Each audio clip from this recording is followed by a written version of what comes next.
사람들이 어떤 일을 하고 싶을 때 제일 먼저 하는 게 뭔지 아세요? 다른 사람들한테 그 일이 얼마나 어려운지를 설명하는 거예요. 왜? 그 일을 실패했을 때 자기가 못난 사람이 안 돼요. 사람들을 만나서 얘기를 해보고 20대, 30대의 젊은 청년들을 만나서 얘기를 해보면 이런 얘기를 해요. 원장님 있잖아요. 지금 요즘에 내가 하고 있는 일이요. 내 가슴을 뛰게 하질 않아요. 그래서 이건 내 꿈이 아닌가 봐요. 내 가슴을 뛰게 하지 않는데요. 이 일이. 그래서 이건 꿈이 아니라서 나는 여기를 떠나서 가슴 뛰는 일을 계속 찾아다닌대요. 그래서 내가 그래서 죽을 때까지 찾아봐라. 찾아지나? 내가 생각했을 땐 충분히 가능한 일인데 실제로 보니까 안 되더라고요. 왜일까? 이제 답을 하라. 여러분들이 안 되는 이유는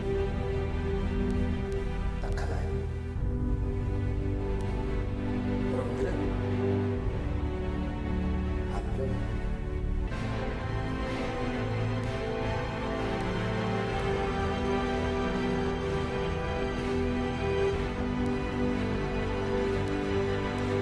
자, 모든 걸 다 바꿔.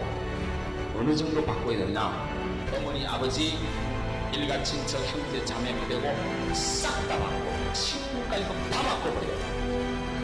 내가 살고 있던 여태까지 삶의 태도나 방식, 모든 걸 다 바꾸지 않으면 너희들은 내년님 앞에 정말 깊은 정말 너희 인생을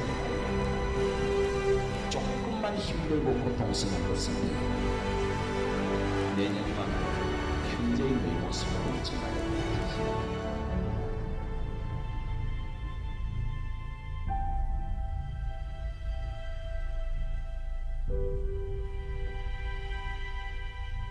중요한 건요. 꿈이라고 말해놓고 건드리지 않으면 계속 꿈이야. 꿈이라고 말해놓고 바로 실행하면 꿈은 뭐다? 더 이상 꿈이 아니고 현실이다.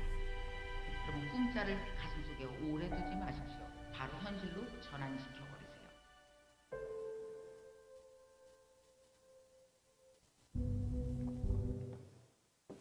네, 감사합니다. 여러분 반갑습니다. 잘 오셨습니다. 명절은 잘 보내셨나요?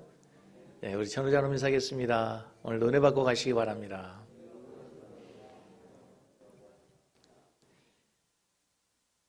동영상에서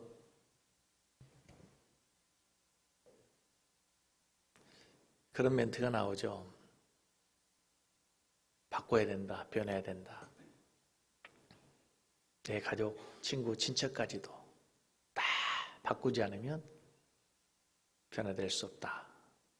변해야 된다. 여러분 그렇습니다. 우리가 실패해서 다시 일어서기 위해서 중요한 것은 변화되는 겁니다. 환경은 변하지 않습니다. 환경은 그대로일 수 있어요. 그런데 내가 바뀌어야 됩니다. 내 생각, 내 의지. 바뀌어지지 않으면 결코 우리는 새롭게 일어설 수 없고 새롭게 도약할 수 없습니다. 그래서 우리는 지난주에 우리 스스로 먼저 변해야 되는데 두 주간에 걸쳐 첫 번째, 우리가 패배의식 사로잡혀 있는 그 패배의식에서 우리가 벗어나야 됩니다. 난 안 돼. 우리 가정 안 돼. 우리 교회, 우리 직장 안 돼. 안 돼. 왜? 그동안에 안 됐잖아. 그동안 하는 일마다 실패했잖아. 이게 패배의식, 패배주의에 빠져 있는 거예요. 두 번째, 지난주에 우리는 의식이 바뀌어야 된다 그랬습니다. 우리 행동을 바꾸기 위해서는요, 내 생각, 내 의식이 바뀌어야 돼요. 의식이 바뀌지 않으면 절대로 우리의 행동이 바뀌어지지 않습니다. 우리의 삶이 바뀌어지지 않습니다. 행동을 바꾸기 전에, 삶을 바꾸기 전에 뭘 바꿔요? 의식을 바꿔야 돼요. 첫 번째, 세 가지 의식을 바꿔야 되는데, 죄, 결핍의식, 늘 부족하다고 얘기하는 거지근성, 여기에서 하나님이 넘치도록 채워주셨다고 하는 은혜의식으로, 죄 용서 받았다고 하는 용서의식에 우리가 살아야지 죄의식에 사로잡혀 살면 안 돼요. 실패했다고 나는 죄인이라고 늘 사단이 참소하고 사단이 우리를 공격하여 내가 그러고도 목사야, 장로야, 집사야, 너 어제 저녁에 했던 일 봐, 너 지난 한 주간의 삶을 봐, 내가 그러고도 그리스도인이야? 늘 우리를 공격한단 말이에요. 그러나 우리는 이러한 죄의식이 아니라 그리스도 안에서 누가 우리를 정죄하리요? 우리는 그리스도의 핏값으로 용서받았다는 용서의 의식으로 바뀌어 살아가는 게 너무 중요해요. 세 번째, 소외감, 소외의식에서 소속감으로, 소속의식으로 바뀌어야 된다. 문제 있으면 우리는 늘 혼자 외톨이처럼 동굴 속으로 들어가. 아니요. 나와야 돼요. 공동체로. 하나님 우리에게 교회를 주셨어요. 교회라는 말은 공동체란 말이에요. 사람은 사회적 동물이에요. 혼자 살 수 없어요. 하나님이 독처하는 것이 하나님 보시기에 좋지 않았어요. 그래서 아내를 만들어줬어요. 가정을 만들어줬어요. 그래서 교회를 만들어준 거예요. 소속감으로 우리 의식이 바뀌어져야 된다 그랬어요. 여러분 중요한 것은 우리가 실패할 수 있습니다. 그러나 실패 원인을 찾을 수만 있다면 그것은 실패가 아닙니다. 그 실패는 오히려 단단한 발판이 될 수 있고 디딤돌이 될 수도 있습니다. 그런데 우리가 매일 실패해도 왜 실패했는지, 왜 넘어졌는지 그 원인을 찾지 못한다면 우리는 그 실패를 반복할 수밖에 없습니다. 어린 시절에 우리가 시험을 풀다가 시험을 보고 나서 틀린 문제, 오답 노트를 만들잖아요. 그래서 그 오답 노트를 만들어서 풀어보면서 내가 왜 틀렸는지, 이 문제를 푸는 방법이 뭔지 익히고 반복해서 그 문제를 이해하면 다시 그 문제에 우리가 실패하지 않습니다. 그런 것처럼 어쩜 우리 인생에도 오답 노트가 필요하지 않을까요? 내가 왜 넘어지는지, 왜 쓸쓸한, 왜 자꾸 이 부분에서 내가 넘어지고 실패하고 좌절하고 낙심하는지 오답 노트가 필요하다는 거예요. 여러분이 인생을 살면서 실패하지 않고 실수하지 않고 꽃길만 걷는 사람이 어디 있습니까? 어떤 사람은 대학 입시 실패, 취업에서의 낙방, 어떤 사람은 사랑에서의 실패, 애인과의 이별, 직장에서 승진에서 나고 사업하다 실패, 우리는 인생의 갖가지 여러 가지 많은 문제들 속에서 많은 실수, 많은 실패, 낙심을 경험하게 됩니다. 한 번도 세상에서 실패하지 않고 승리하는 사람은 아무도 없다는 거예요. 역사상 가장 위대한 발명가인 에디슨은 전구를 발명하기까지 무려 1만 번 실험을 했다지 않습니까? 10,000번의 실험을 했어요. 10,000번이 되기 전까지 9,999번을 에디슨은 실패했습니다.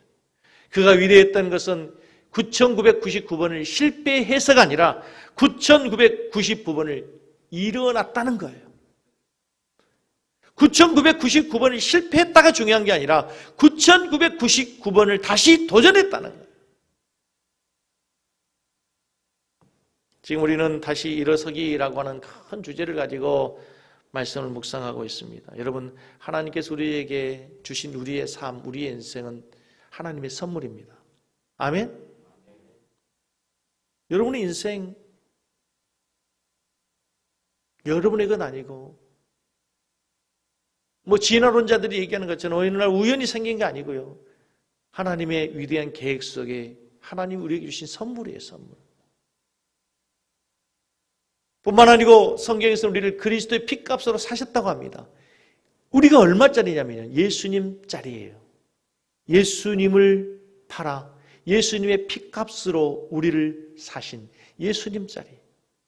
그 물건의 가치는 얼마의 가치, 얼마의 대가를 지불할 수 있느냐, 얼마의 값을 지불할 수 있느냐로 결정된다고 했죠. 세상에서 우리는 가장 존귀한 자가 되는 거예요. 그래서 여러분, 우리의 삶을 내 마음대로 살아서는 안 됩니다. 하나님 주신 선물을 내 마음대로 함부로 해서는 안 됩니다. 함부로 다뤄서 안 돼요. 함부로 사용해서 안 돼요.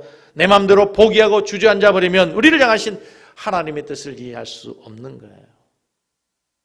하나님 이미 우리의 삶에 대해서 이렇게 말씀하셨습니다. 요한복음 16장 33절, 여러분 그냥 읽지 마시고 한번 곰곰이 생각하면서 읽어보시기 바랍니다. 이것을 너희에게 이르는 것은 너희로 내 안에서 평안을 누리게 하려 함이라. 세상에서는 너희가 환난을 당하나 담대하라. 내가 세상을 이겼노라. 하나님 우리에게 평안을 주시기 위해서 이 말씀을 하시는데요. 근데 그 평안은 어떤 평안이냐면 세상에서 너희가 환난을 당하나 담대하라. 내가 세상을 이겼다. 그리고 주신 평안이에요. 어떤 분 카톡에 보니까 꽃길만 걷자. 꽃길만 걸어. 여러분의 인생이 꽃길만 걷는 인생이 어디에 있습니까? 세상에 꽃길만 걷는 사람은 없습니다. 그런 인생 재미없습니다. 하나님은 그런 인생을 우리에게 약속해 주시지 않았습니다. 너희가 세상에서 환난을 당할 것이다. 그러나 담대하라. 내가 세상을 이겼다. 그리고 내가 평안을 주리라. 아멘. 꽃길만 걸으면 좋을지는 모르겠지만 고난과 역경과 슬픔, 우리에게 닥쳐오는 수많은 싸움 속에서 우리가 이기고 나서 누리는 그 기쁨과 승리의 쾌감을 경험할 수는 없는 거예요. 저 우리 섬기로의 성도님들이 이 세상에서 환난을 당하고 고난을 당하고 역경을 당하지만 주님과 함께 세상을 이기신 그 주님의 능력으로 승리하고 하나님이 주시는 평강을 누리는 여러분 되기를 주의 이름으로 축복합니다. 우리 성도님들의 인생을 지금까지 살아오시면서 가장 힘들고 춥고 어두운 때는 언제였습니까? 어떤 분은 어린 시절일 수도 있습니다. 우리 선배들 정말 배고픈 시절을 경험하고 유교를 경험하면서 또 더 나이 드신 분들은 일제치하를 경험하면서 정말 배고프고 어려운 시절을 겪어온 그런 분들이 계실 겁니다. 또 어떤 분들은 신혼부부로 출발할 때 전세값도 없어서 지하실 단칸방에서 신혼부부를 출발했던 부부도 있을 수 있습니다. 어떤 부부는 젊음의 시절 꿈을 안고 도전한 여러 많은 시험에 낙방하고 직장에서 실패하고 이렇게 모아서 사업을 시작했는데 사업에서 실패하고 살만하다 싶었더니 건강을 잃어버린 경우도 있고 여러 가지 많은 어려움에 처한 성도들이 있을 수 있습니다. 어린 시절, 젊은 시절, 그때도 아니고 어쩌면 지금 이 순간이 가장 힘들고 어려우신 분도 계실 수도 있습니다. 근데 여러분, 사람은요, 자기가 갖고 있는 문제, 자기가 갖고 있는 짐이 인생이 가장 크고 무겁고 힘들게 느껴지는 겁니다. 우리 교회 성도님들 중에 암 투병으로 암 수술하시고 투병하고 재활하신 많은 성도님 여러분이 계세요. 참 마음이 아픕니다. 목사로서 정말 속히 케어되기를 기도하고 있는데 우리 한 성도님은 몇 달 전에 암이 발견돼 수술을 했습니다. 근데 또 재발이 됐어요. 재발해서 이렇게 수술하고 치료하다 보니까 다른 곳에 또 한 가지의 암이 더 생긴 거예요. 두 가지의 암이 있는 거예요. 암을 치료하는 중에 또 하나의 암이 발견된 것이죠. 하나의 암도 엄청난 충격인데 몸속에 두 가지의 암을, 두 개의 암을 갖고 산다고 생각해 보십시오. 얼마나 힘들겠어요. 얼마나 무겁겠어요. 얼마나 가슴이 아프겠습니까? 그 심정을 무엇으로 표현할 수 있겠어요? 그런데 며칠 전 이렇게 항암 치료를 하고 두 번째 수술 후에 또 이렇게 검사를 했는데 의사 선생님이 뭔가 또 보인다는 거예요. 또 재발일 수 있다는 거죠.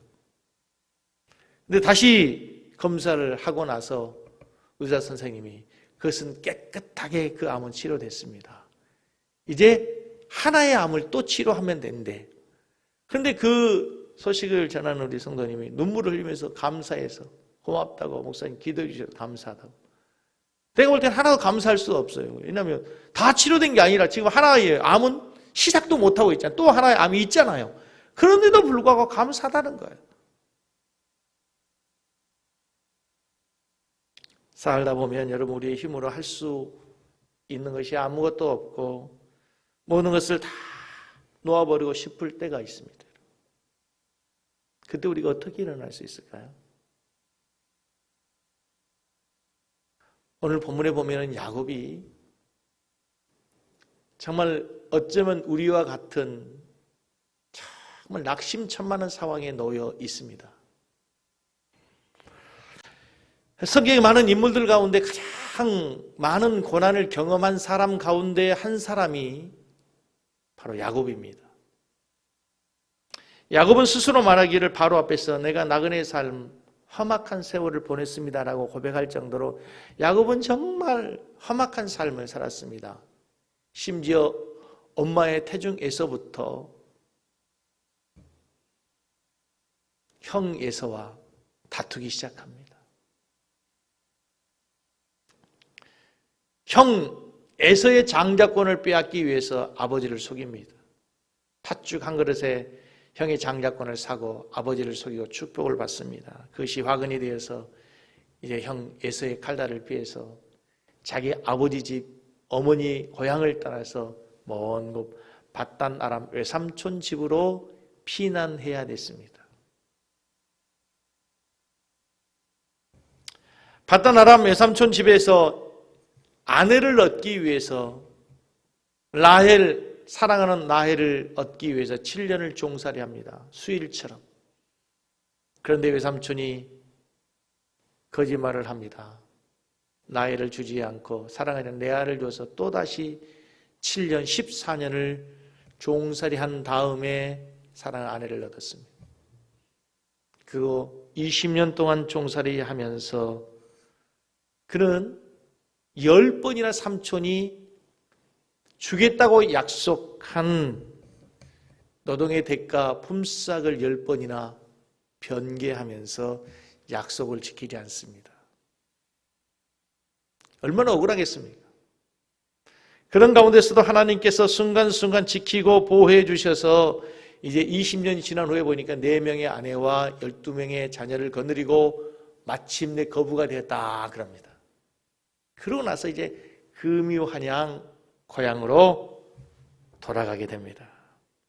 들뜬 마음으로 고향으로 가는 길에 소식이 들려옵니다. 형 에서가 병사들 이기고 그 옛날에 장자권을 빼앗긴 것, 속은 것에 대해서 복수하기 위해서 동생 야곱을 죽이기 위해서 온다는 겁니다. 에서의 칼날을 피워보려고 해보지만 가진 방법 술수를 써보지만 에서의 분노가 사그라들지 않습니다. 하는 수 없이 여러분 잘 아는 야복강에서 밤이 새도록 하나님의 사자와 씨름하다가 환도뼈가 부러집니다. 환도뼈는 우리로 얘기하면 골반이 부러지는 거예요. 그럼에도 불구하고 하나님이 나를 축복하지 않으면 내가 결코 하나님을 놓을 수 없습니다. 하나님과 씨름한 끝에 결국 하나님의 축복을 받고 형 에서의 문제가 해결되어서 이제 세겜 땅에 한숨 쉬며 정착하고 있는 중에 있습니다. 그런데 웬일입니까? 자기 딸, 사랑하는 딸 디나가 세겜의 추장의 아들에 의해서 강간을 당합니다. 딸이 강간을 당했어요. 디나가 강간을 당한 겁니다. 오빠들이 아버지에게 말하지 않고 복수심에 불타서 이제 세겜 족장의 아들들을 속이기 시작합니다. 할례를 받으면 우리와 결혼할 수 있다. 모든 남자들이 다 할례를 받겠습니다. 할례를 하는 게 여러분 무엇인지 아시죠? 포경수술을 하고 남자들은 힘을 쓸 수 없잖아요. 그 순간을 탐따서 세겜 족속을 공격해서 수많은 사람을 죽였습니다. 세겜 족속들이 벌떼처럼 일어나기 시작합니다. 벌집을 거느린 거죠. 이제 야곱의 가족은 여러분 군사가 없잖아요. 세겜 족속들은요 군사들이 있지 않습니까? 그 군사들의 공격이 이제 시작되면은 야곱의 가족은 전멸의 위기에 처한 것입니다. 탈출구도 없습니다. 방법도 없습니다. 야곱은 그야말로 큰 충격에 빠집니다. 진퇴양난이죠. 풍전등화와 같은 상황이 오늘 본문의 말씀, 본문의 배경인 것입니다. 야곱이 그동안에 쌓았던 수많은 모든 것들, 가족, 재산, 모든 것을 다 날려버릴 위기에 처해 있을 때에 오늘 야곱이 어떻게 일어서는지를 보십시오. 어떻게 야곱의 삶이 회복되는지를 보시면서 여러분의 삶에, 우리 성도들의 삶에도 다시 한번 회복되고 다시 여러분의 환경에서 일어날 수 있는 그런 기회가 되기를 주님의 이름으로 간절히 축복합니다. 자, 오늘 첫 번째 말씀에 보면은요 35장 1절 말씀 보십시다. 하나님이 야곱에게 이르시되 일어나 베델로 올라가서, 지금 야곱이 죽음의 위험에 처하고 진퇴양난에 처해 있을 때 하나님이 야곱을 먼저 찾아오신 거예요. 오늘 본문에서 중요한 것은 야곱이 하나님께 기도한 게 아닙니다. 하나님에게 도움을 구한 건 아닙니다. 하나님, 제가 죽겠습니다. 하나님, 저를 도와주십시오. 저에게 은혜를 베풀어 주십시오. 야곱이 먼저 하나님을 찾는 것이 아니고 누가 먼저 찾아오셨어요? 하나님이 먼저 찾아오셨어요.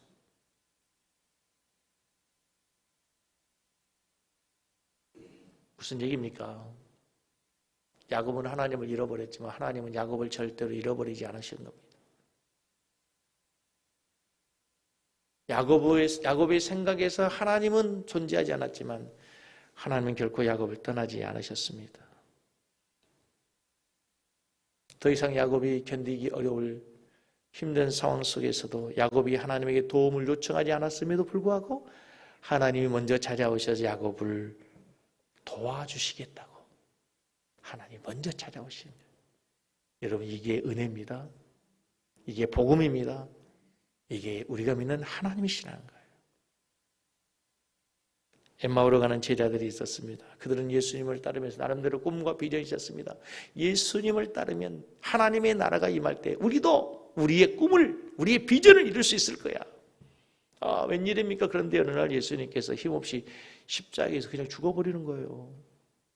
얼마나 낙심천만했던지 모든 꿈 다 버리고 지난 세월 동안 예수님 따라다닌 것 내 인생의 허비였다고 낙심하면서 고향으로 돌아가는데 주님이 먼저 찾아오셨어요. 부활하신 주님이 먼저 찾아가셨습니다. 그들의 눈을 열었습니다. 예수님이 누군가를 알게 하고 그들에게 하나님 말씀을 풀어주셨습니다. 말씀을 가르칩니다. 그들의 가슴이 뜨거워지기 시작했습니다. 엠마오로 가는 제자들도 낙심해서 주님을 찾지 않았습니다. 주님을 잃어버린 겁니다. 그런데 주님이 먼저 찾아가셔서 그들에게 말씀을 가르치고 말씀을 풀어주시고 그들의 가슴이 뜨겁게 하시고 그들에게 다시 사명을 회복시켜 주신 줄로 믿습니다. 사랑하는 성도 여러분, 이 시간 우리의 눈을 열어 주님을 볼 수 있기를 바랍니다. 엠마오로 가는 제자들처럼 이 시간도 주님의 말씀 우리의 가슴을 뜨겁게 하는 은혜가 있기를 주의 이름을 간절히 축복합니다. 할렐루야. 그렇습니다. 여러분, 우리가 힘들고 어려울 때 기억해야 될 것은 우리가 다시 혼자라고 하는 사실이 혼자라는 것이 아니라 하나님 우리와 함께 하시고 하나님 우리를 지키고 보호하시고 지금도 여전히 우리와 함께 하시는 하나님이라는 사실을 기억할 수 있기를 주님의 이름으로 축복합니다. 지금 야곱이 이런 하나님을 만나고 있는 거예요. 함께 하시는 하나님, 먼저 찾아와 계시는 하나님. 설교를 준비하는데 우리가 옛날에 너무 좋아했던 복음성가, 아주 많이 불렀던 복음성가, 옛날 찬양이라고 우리 잘 부르지 않는 복음성가가 생각이 났어요. 여러분, 나의 등 뒤에서, 나의 등 뒤에서 나를 도우시는 주, 나의 인생 길에서 지치고 고나여 매일처럼 주저앉고 싶을 때 나를 밀어주시네. 일어나 걸어라 내가 새 힘을 주리니. 일어나 너 걸어라 내 너를 도우리. 얼마나 좋은 찬송인지 몰라요. 이번 주간 여러분의 18번이 되기를 바랍니다. 나의 등 뒤에서 나를 도우시는 주, 나의 인생길에서 지치고 고나여 매일처럼 주저앉고 싶을 때 나를 밀어주시네. 일어나 걸어라 내가 새 힘을 주리니. 일어나 너 걸어라 내가 너를 도우리라.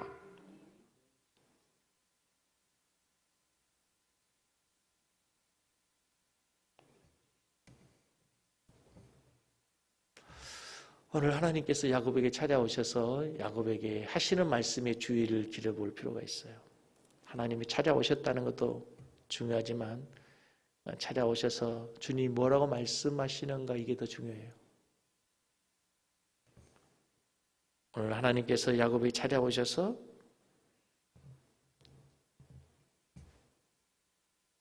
(35장 1절) 말씀 보면 이렇게 되어 있습니다. 하나님이 야곱에게 이르시되 일어나 어디로 가서? 베델로 올라가서 베델로 올라가라. 어디로 가라고요? 베델로 올라가라. 하나님이 찾아오셨다는 것보다 중요한 건 하나님은 찾아오셔서 이렇게 말씀하시는 분이 있어요.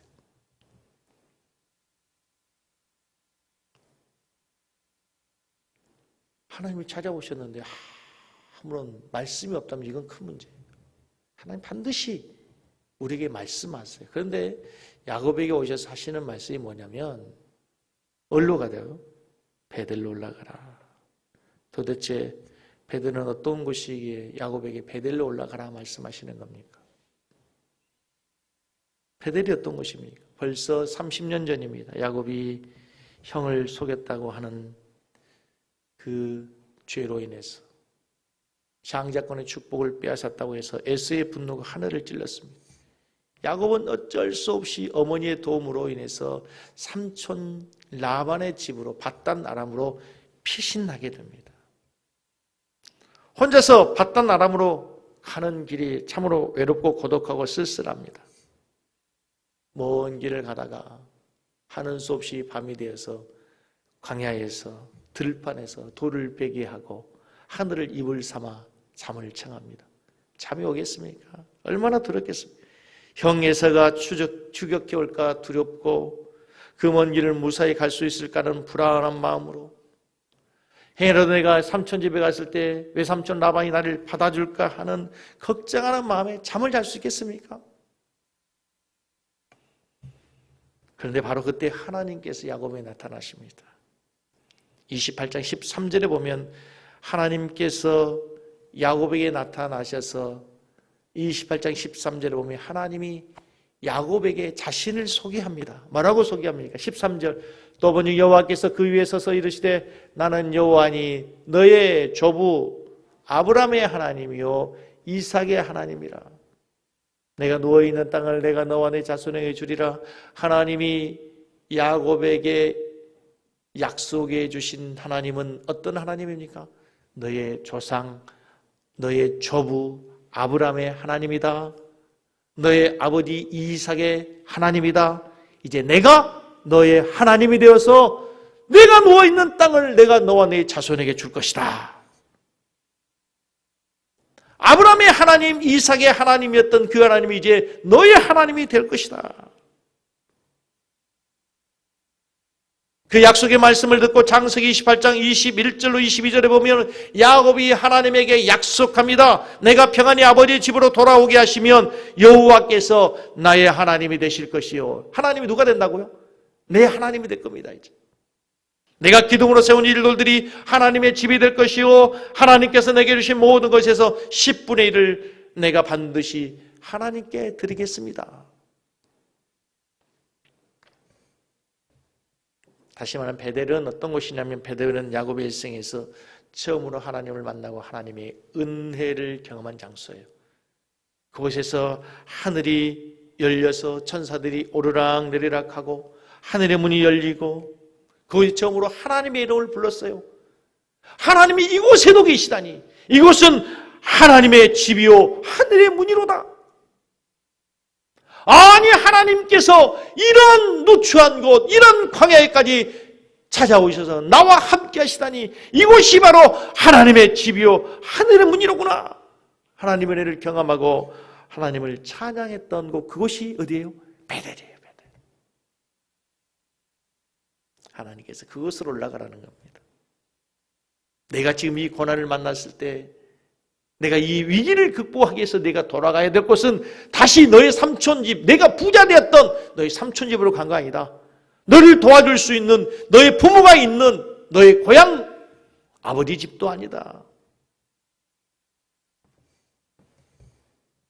내가 가야 할 곳은 내가 은혜 받았던 하나님의 이름을 부르고 하늘의 문이 열리고 내가 하나님 앞에서 은혜를 약속했던 하나님 앞에 은혜 받은 것을 갚겠다고 약속했던 그 은혜의 장소 베델로 가라.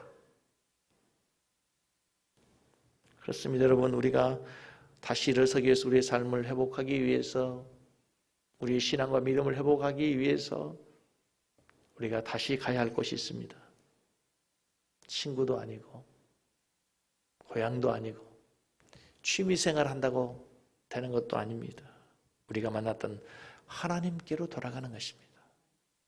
여러분이 만났던 그 은혜의 장소가 있죠. 어떤 분은 어린 시절 주일학교에서, 어떤 분은 시골 고향교회에서, 어떤 분은 개척교회에서, 어떤 분은 어떤 날 부흥회에서, 어떤 청년들은 수련회 장소에서, 어떤 사람은 골방에서 기도하는 중에. 일부 예배 때는 하지 않았고 원고에는 없는데요. 저는 참 하나님이 저를 많이 참 사랑해 주셨던 것 같아요. 저는 방언이 뭔지도 모를 때였습니다. 저는 하나님께 방언 주세요, 하나님께 기도해 본 적도 없습니다. 방언이 뭔지도 몰랐어요. 그런데 그 정말 개척교회에 그게 할 것도 없고 뭐 봉사를 할 수 있는 것도 없으니까 예배 1시간 전에 가서 성전에 막 기도했어요. 진짜 간절히 순수한 마음으로 은혜 받도록 하나님께서 예배를 통해서 은혜 주시도록 세워주신 그때는 전도사님이셔요. 전도사님에게 하나님 은혜 주시도록 이남수 전도사님 기도했는데 제가 기도하러 가면은요, 전도사님은 그때 막 이게 이제 세수하고 예배 준비하시라고 해요. 얼마나 그러니까 내가 너무 일찍 간 거죠. 그런데 한참 하루는 기도하는데 나도 모르는 사이에 내 입이 혀가 꼬이면서 이상한 말이 나오고 도대체 이게 뭐지? 근데 예배 끝나고 나서 그 전사님이 저에게 그러더라고요. 김종수 선생님 오늘 방언 받으신 것 같습니다. 난 방언도 그렇게 받았어요. 부흥회 가가지고 막 하는 것도 아니고 누가 안수해서 받는 것도 아니고 진짜 하나님 은혜를 사모하는 마음으로 순수한 마음으로 예배당에 나가서 기도하는데 하나님 방언을 주시더라고요. 사랑하는 성도 여러분, 여러분이 은혜 받았던 장소, 은혜 받았던 장소, 말하는 하나님 은혜 받았던 장소라고 하는 것은 그 장소로 가는 것이 아니라 하나님 앞으로 가라는 얘기예요. 할렐루야, 할렐루야, 할렐루야. 우리 모두가 우리에게 은혜 주신 값 없이 거저 베풀어 주신 하나님의 은혜를 경험했던 그 은혜로, 은혜의 장소로, 은혜의 하나님에게로 돌아가는 은혜가 있기를 주의 이름으로 축복합니다. 하나님은 왜 은혜의 장소로 가야 합니까? 하나님 왜 은혜의 장소로 우리를 부르시는 겁니까?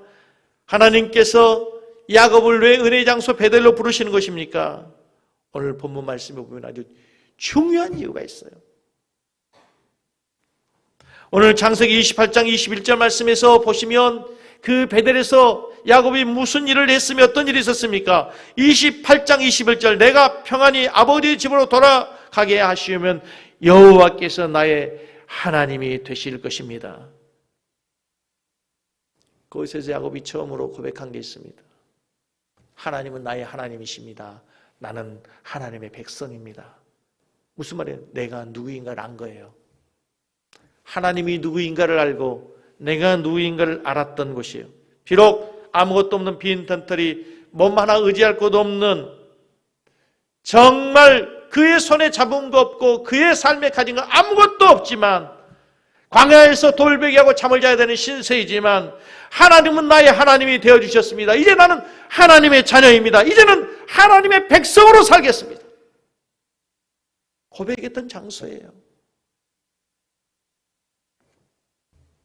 그리고 그거 앞으로 어떻게 살아야 될 것인지 무엇을 위해 살아야 될 것인지를 고백하는 장면이 나옵니다. 하나님, 이제 내가 만약에 하나님께 달리 이곳에 다시 돌아오신다면 내 소유의 절반을 하나님께 드리겠습니다. 무슨 말입니까?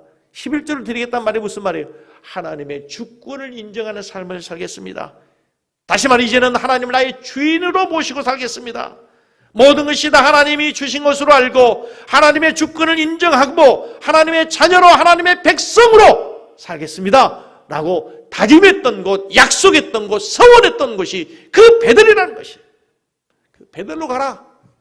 내가 약속했던 너의 삶의 모습을, 너의 삶의 목표를 다시 확인하라.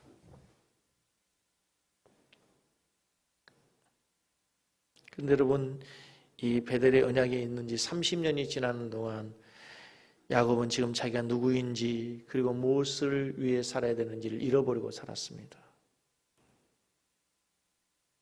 야곱은 하나님을 찾지 않았습니다. 야곱은 하나님과의 언약을 잃어버렸습니다.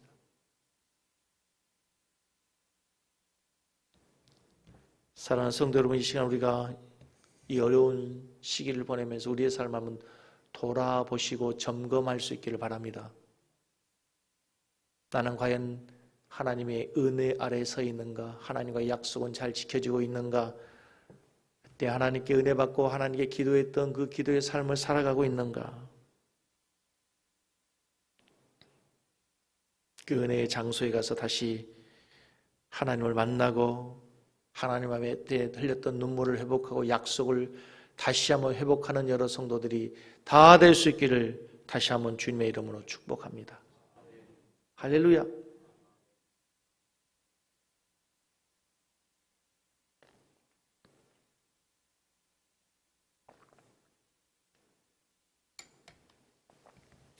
하나님께서 야곱을 베드로 부르시는 또 하나의 중요한 이유는 관계를 회복하라입니다.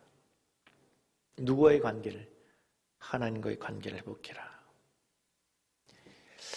야곱은 그동안에 너무 치열하게 전투적으로 살았습니다. 삼촌 집에 가서 20년 동안 종살이하면서 자기가 얻어야 될 것을 아내를 위해서, 사랑 라헬을 위해서 그랬죠. 그리고 자기의 재산을 모으기 위해서 20년 동안 종살이하면서 너무 바쁘게 살았습니다.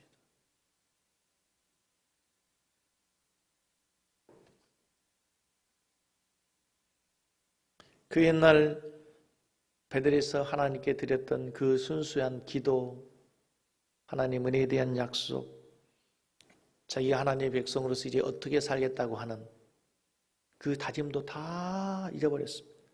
하나님 나의 하나님이 되고 나는 하나님의 백성이 될 것이며 나의 소유의 10분의 1을 반드시 하나님께 드리겠다고 약속했던 그 약속이 다 무너진 거예요. 다시 말하면 하나님의 관계가 깨진 겁니다. 어떻게 보면 야곱 자신의 인생의 가장 커다란 문제는 하나님과의 관계가 무너진 데 있습니다. 딸 디나가 강간당한 것도, 지금 야곱이 세겜 족속의 공격을 받는 것도 다 하나님과의 관계가 무너졌기 때문에 어쩔 수 없이 올 수밖에 없는 필연적 결과라는 사실이죠. 사랑하는 성도 여러분, 도미노 현상이라는 말을 아시죠? 맨 앞에 있는 하나의 판이 무너지면 그 뒤에 있는 수백 수천 개의 판이 자동적으로 다 순서에 의해서 차근차근 다 무너지게 되어 있습니다. 우리 인생의 모든 가장 중요한 첫 번째가 하나님과의 관계인데, 이 하나님과의 관계가 무너지면, 관계가 깨어지면 일단 사람과의 관계가 깨지기 시작합니다. 부부간의 관계, 부모와 자녀, 형제, 친구, 동료들과 관계가 깨어지고, 여기서 끝난 게 아니라 건강의 문제도, 경제적인 문제도, 모든 문제가 이 하나님과의 관계가 깨어지면 다 무너지게 돼 있어요. 반대로 이 모든 것을 다시 회복하는 것도 다 다시 하나님과의 관계를 먼저 회복하는 거예요. 그래서 여러분, 야곱이 베델로 올라가서 가장 먼저 한 일이 뭔 줄 아세요? 야곱이 먼저 베델에서 했던 일이 뭔가 하면 28장 7절에 보면, 창세기 28장 7절에 보면 그가 거기서 뭘 샀습니다. 그가 거기서 뭘 샀습니까? 제단을 쌓고 그것을 뭐라 불렀어요? 엘베델이라 불렀습니다. 야곱이 그 옛날 베델에서 하나님을 만나고 뭘 했어요? 제단을 쌓았습니다. 자, 그러면 창세기 35장 3절에 보시면 하나님께서 야곱을 부르시고 나서 베델로 올라가라 하니까 이제 야곱이 베델에 올라가서 뭘 하겠다고 얘기하는지 3절을 보겠습니다. 우리가 일어나 베델로 올라가자. 저 혼자 읽으면 재미없죠. 우리가 일어나 베델로 올라가자. 내 환난 날에 내게 응답하시며 내가 가는 길에서 나와 함께 하신 하나님께 내가 거기서 뭘 하리라? 제단을 쌓을 것이다. 뭘 할 것이다? 재단을 쌓은 것이다. 그 옛날 야곱이 하나님께 제사했던 그 제단, 잃어버린 제단, 그 제단을 다시 베델에 올라가서 쌓자. 야곱이 그곳에 가서 우리가 더 부자 되자, 우리가 그곳에서 더 우리 가정이 평안하게 살자, 우리가 거기에 가서 우리의 문제를 해결하라, 이게 아니고 거기에 가서 제단을 쌓자, 예배 드리자. 아무것도 없는 빈털터리 신세로 하나님 앞에 돌단을 쌓고 예배 드렸던 그곳에 이제 야곱의 가족들이 올라가서 가지고 있는 모든 것들을 가지고 올라가서 하나님께 제단을 쌓아서 하나님과의 관계를 회복하자. 여러분, 너무나 당연한 얘기지만 하나님과의 관계 회복의 첫걸음은 예배 회복이 되는 줄로 믿습니다. 그런 의미에서 여러분의 신앙의 예배가 회복되기를 원합니다. 예배가 다시 한국교회 예배가 회복되기를 원합니다. 예배의 중심이 무너지면 안 됩니다. 여러분, 코로나 사태로 인해서 우리 한국교회가 잃어버린 가장 커다란 손실이 있다면 예배 소중함을 잃어버리고 있다는 겁니다. 너무 가슴 아프죠. 더 가슴 아픈 일이 뭔지 아세요? 처음 코로나 사태로 인해서 교회에서 예배 못 드리게 한다 할 때 얼마나 우리가 가슴 아팠습니까? 교회들마다 난리가 났습니다. 당회가 모여가지고 이걸 어떻게 해야 됩니까? 예배를 드려야 됩니까? 말해야 됩니까? 교회들마다, 한국 교회 교단들마다, 총회마다 얼마나 야단 법석했는지 모릅니다. 근데 지금은 이제 무뎌졌습니다. 당연한 것으로 얘기해주고 있습니다. 심각성을 느끼지 못합니다. 그럴 수 있지, 그럴 수밖에 없지, 그래야지. 그러나 여러분, 한 가지 분명한 사실은 이 사태로 인해서, 코로나 사태로 인해서 어쩔 수 없이 불가피하게 우리가 온난 예배를 드리는 것이지, 하나님이 원하는 진정한 예배는 우리가 함께 모여 찬양하고 기도하고 하나님 앞에 예배하는 것인 줄로 믿습니다. 그 예배가 속히 회복되기를 원합니다. 여러분, 아브라함의 인생을 한번 보세요. 예배가 얼마나 소중한지. 아브라함의 인생을 추적하다 보면 아브라함 믿음의 조상이 될 만한 믿음의 사람이 아닙니다. 얼마나 믿음이 없는지.